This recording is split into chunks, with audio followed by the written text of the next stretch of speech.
Ladies and gentlemen, welcome to a Boxing Universe presentation.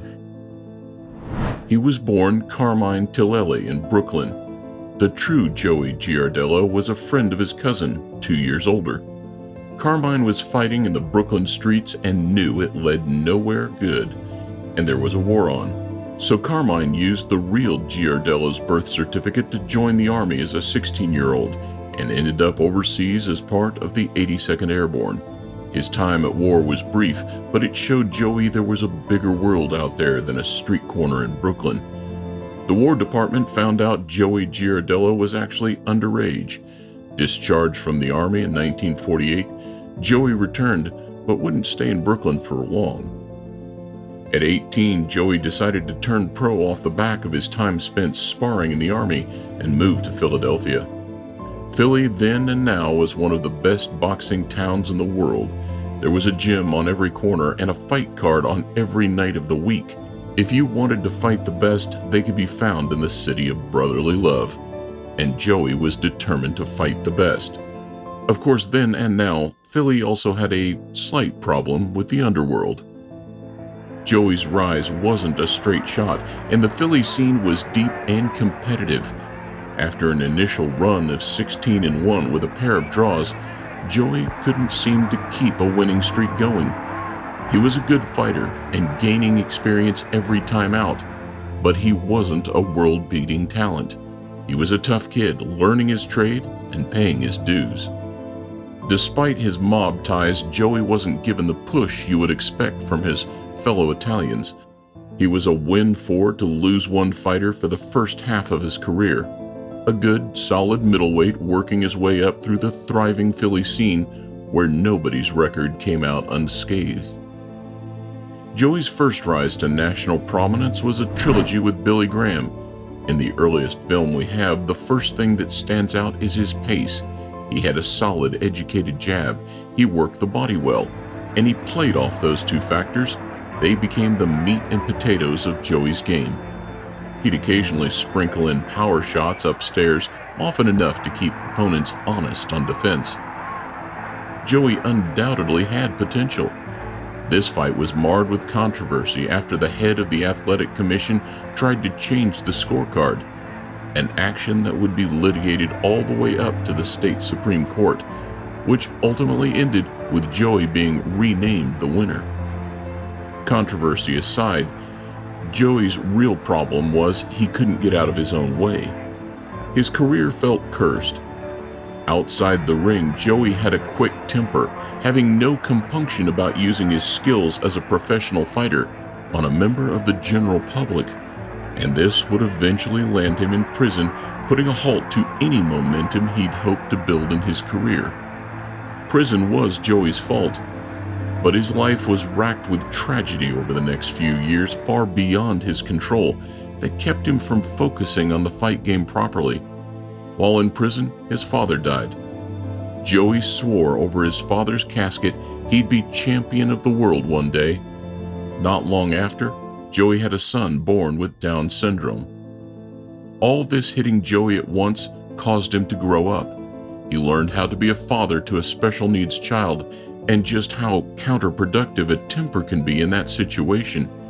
He rose to the challenge, brought his worst impulses under control, and eventually became a renowned voice speaking out about Down syndrome at a time when the condition was at best misunderstood and at worst actively despised by society.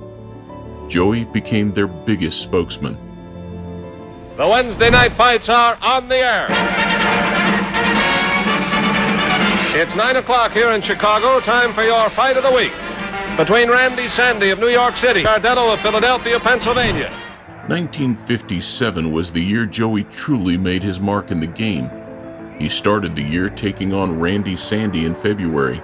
He remained committed and active, never losing focus on outside-the-ring distractions. Joey went 7-0 in 8 fights, with 1 no contest. Even so, there was no title shot on the horizon for Joey. He attributed this to the Mafia, but sensible eyes would lay the blame on 3 straight losses in the second half of 1958. By 1960, Giardello had been a top 5 middleweight for most of the decade. But the fight that finally put him into a conversation with the champions was a legendary war with Gene Fullmer. Gene was a rough and tumble fighter who never let a little thing like rules get in the way of a good fight. Fullmer's awkward crossguard and headstrong toughness made him a monster. But Joey Giardello wasn't a man to be pushed around. The fight quickly devolved into a barely legal mess, both men headbutting and taking issue with it. In the fourth, Joey landed arguably the most blatant headbutt in all of boxing history. This referee was now stuck between a rock and a hard place, and both of those places were furiously angry. It was a barroom brawl carried out between top-level middleweights. For all their hard work, the fight ended in a draw. Joey hit another hard skid, and it looked like he might never live up to the words spoken over his father's grave. But Joey never stopped believing in himself. In 1962, he won Fight of the Year against Henry Hank, and once again, Giardello was in the chase for the championship. The next year, Joey was on the card with one of the biggest names in boxing.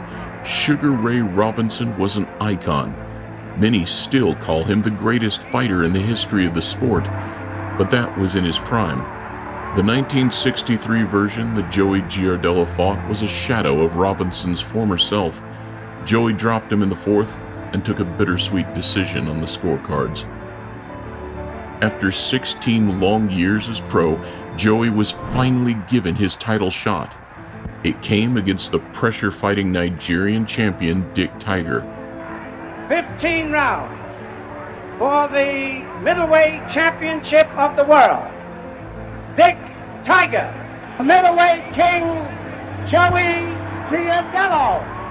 It was a contrast of styles as old as time, with Giardello working his outside fighting and lateral footwork as Tiger pressed the action and tried to corner the contender. After 15 hard-fought rounds, Joey finally was announced as the middleweight champion of the world.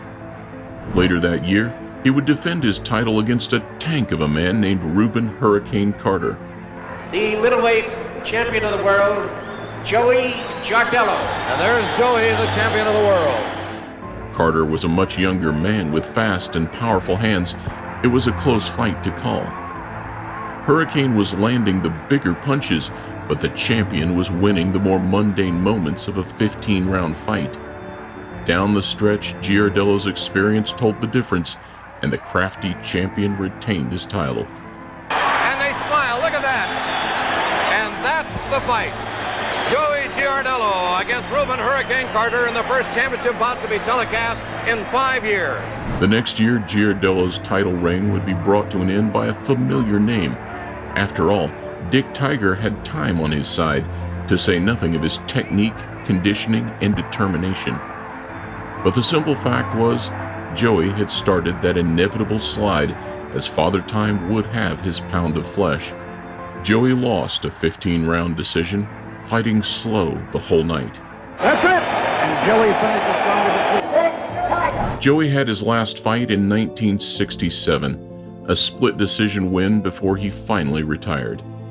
Well, I've definitely retired. I feel very good about it. I thought it was going to be a little harder to retire, but it seems that it's come pretty easy. If you plan something, it doesn't work out. You have to do it at the spur of the moment, and I've done it. There was some talk here today that the possibility of you fighting in Italy, that's definitely out. Yes, I've been offered $25,000 to go over in Italy, but I just can't see no sense in it because, like I said last night, I have all my marbles and everything. I have 4 beautiful children, and I think it's about time I ducked out after 18 years.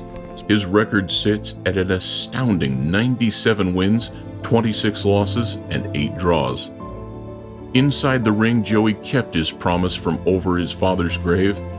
But outside the ring, Joey's drastic transformation from a street tough to a family man, and then as advocate for children with Down syndrome, would truly ensure Joey's name would live on in history, not only as a great champion, but more importantly, as a good man. Do you want to join our community of Boxing Universe enthusiasts? Hit the subscribe button, write your comments and thoughts for this video, and don't miss out on the next one.